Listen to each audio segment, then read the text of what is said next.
قرآن، اللہ اکبر، قرآن کی ایک ایک آیت واللہ 7 سمندروں سے زیادہ گہرائی بھی رکھتی ہے اور وسعت بھی رکھتی ہے۔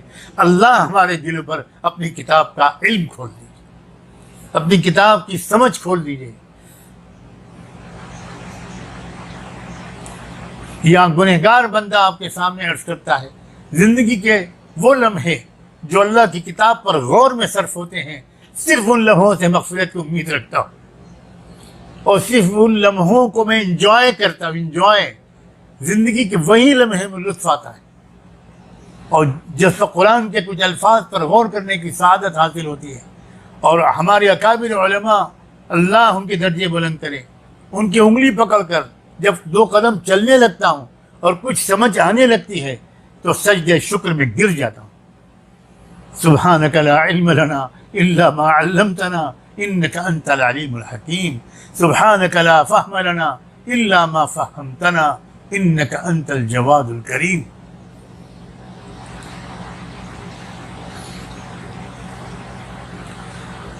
سورہ کہف شروع ہوتی ہے 2 کلمے سے، الحمدللہ۔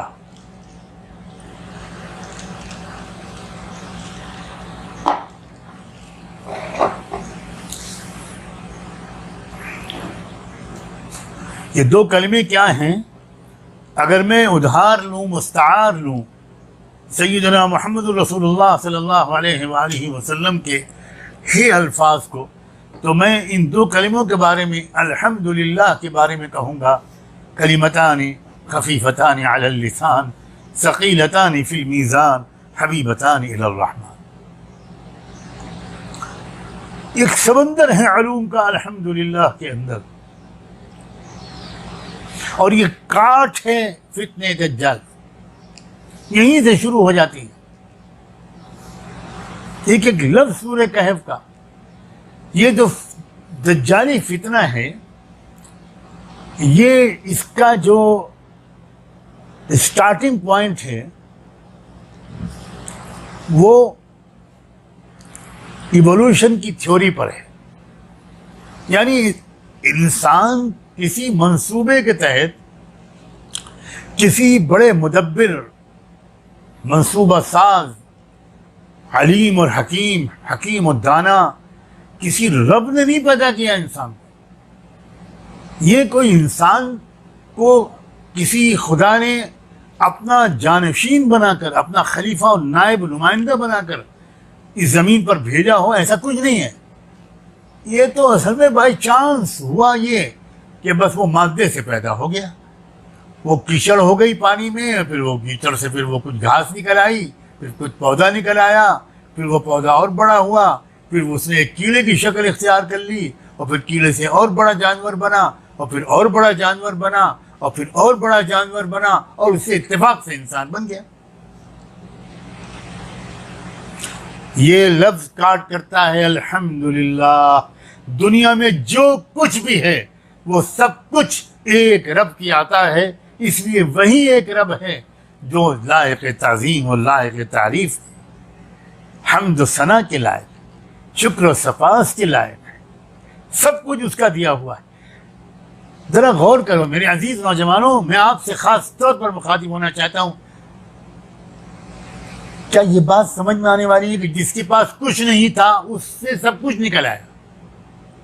جس کے پاس دیکھنے کی طاقت نہیں تھی اس کے ذریعے سے دیکھنے والے مخلوق پیدا ہو گئے، جو سن نہیں سکتا تھا اس کے اندر سے سننے والی مخلوق نکل آئی، جو بول نہیں سکتا تھا، جو عقل و ارادہ نہیں رکھتا تھا، جو اختیاری زندگی نہیں رکھتا تھا، الحی القیوم، جو کسی کو زندگی دینے کی خود صلاحیت بھی نہیں رکھتا تھا، سب وہ اتفاق سے ہو گیا۔ جس کے پاس کچھ نہیں تھا اس سے سب کچھ وجود میں آ گیا۔ یہ ہے نظریہ ارتقاء، یہ ہے ایوولوشن کی تھیوری۔ کہتے ہیں کہ ہم لوگ irrational چیزوں کو نہیں مانتے۔ خدا کے بندو، جھوٹ بولنا اب تو چھوڑ، تم سب سے زیادہ irrational چیزوں کو مانتے ہو، تم سب سے زیادہ illogical چیزوں کو مانتے ہو۔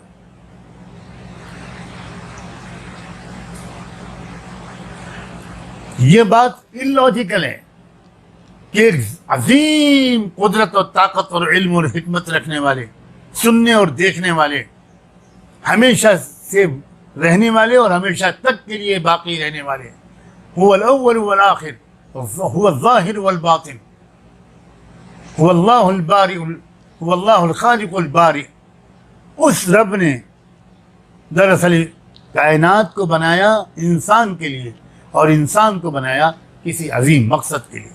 یہ بات زیادہ سمجھ میں آتی ہے یا وہ بات زیادہ سمجھ میں آتی ہے؟ میں تو عقلی طور پر یہ سوال تھرو کر رہا ہوں۔ جس کے بعد کچھ نہیں تھا اسے سب کچھ وجود میں آ گیا۔ الحمدللہ، نہ بالکل غلط بات ہے۔ سب سے پہلے انسان اس راز کو پہچان لے، اگر وہ دھوکے سے بچنا چاہتا ہے، دھوکے بازوں سے اور دھوکے باز سے بچنا چاہتا ہے، دجال کے پھیلائے ہوئے جال میں پھنسنے سے بچنا چاہتا ہے، تو وہ پہلے اس حقیقت کو جانے کہ اس کائنات کا پیدا کرنے والا، اس کو پالنے والا، اس کو زندگی دینے والا، اس انسان کو پیدا کرنے والا، اس انسان کو اس دنیا میں ایک خاص اسٹیٹس اور حیثیت دینے والا، اس کائنات کو انسان کے تابع کر دینے والا، اس کائنات کو انسان کے لیے پیدا کرنے والا، اور انسان کو اس کائنات کے لیے نہیں کسی اور کے لیے پیدا کرنے والا ایک رب ہے۔ پہلے اس کو پہچانو۔ جہاں تم اس رب کو پہچاننے لگو گے، اسی رب کی قسم کھا کر یہ آج اس کے بندہ کہتا ہے، تم اسی لمحے بغیر آگے کا علم حاصل اگلا علم حاصل کرنے سے پہلے اسی لمحے تم اس دجال کے دھوکے سے نکلنا شروع ہو جاؤ، کیونکہ تمہاری عقل میں پختگی آنے لگے گی، تمہاری سوچ میں پختگی آ جائے گی، میچورٹی آ جائے گی، تم میچور انداز سے دنیا پر غور کرنے لگو گے۔ افلا تتفکرون افلا تعقلون، غور کرو، دیکھو، ہسٹری پر غور کرو، جیوگرافی پر غور کرو، زمین کے ایک ذرے پر غور کرو، اس کائنات کے ایک وجود پر غور کرو، اس رب کی ایک مخلوق پر غور کرو۔ تم غور کرتے چلے جاؤ گے اور تم پر حقائق منکشف ہوتے چلے جائیں گے، کھلتے چلے جائیں گے، تم نکلو گے اس پستے سے۔ جب تم غور کرو گے تو تم کو یہ بھی سمجھ میں آئے گا کہ یہ جو مختلف قسم کے دیوی دیوتاؤں میں ہمارے کروڑوں بھائی اور بہن لگے ہوئے ہیں، میرے بھائی ہیں، وہ میری بہنیں ہیں، میری بیٹیاں، میرے بیٹے، میرے جگر کے ٹکڑے ہیں، وہ کہاں کس کو خدا مان رہے ہیں؟ وہ کس کو خدا مان رہے ہیں؟ وہ اس کو خدا مان رہے ہیں جس کی وہ خود جنم دن مناتے ہیں، جس کی وہ جنم بھومی پر یقین رکھتے ہیں۔ تو پھر اس کا مطلب یہ ہوا کہ اس سے پہلے دنیا کو کون چلا رہا تھا؟ خود ان کو کس نے پیدا کیا؟ ان کے ماں باپ کو کس نے پیدا کیا؟ کیا اتنی باتوں کو لوگ نہیں سوچ پاتے؟ میں اپنے رب کا شکر ادا کرتا ہوں کسی بڑے بھولنے سے پہلے کہ اس نے ایک ایمان اور توحید والے گھرانے میں پیدا کر دیا، ورنہ میں بھی تو انہی بھائیوں میں پڑا ہوتا، انہی گمراہیوں میں پڑا ہوتا۔ میرا دل چاہتا ہے، ریسورسز میرے پاس نہیں ہیں کہ دنیا کے ہر انسان اور وشیش کر بھارت کے ہر انسان تک میری یہ آواز پہنچے، اور میری گنہگار زبان سے صحیح مگر خدا کی آواز پہنچے، اور پھر اس کے دل میں اترے۔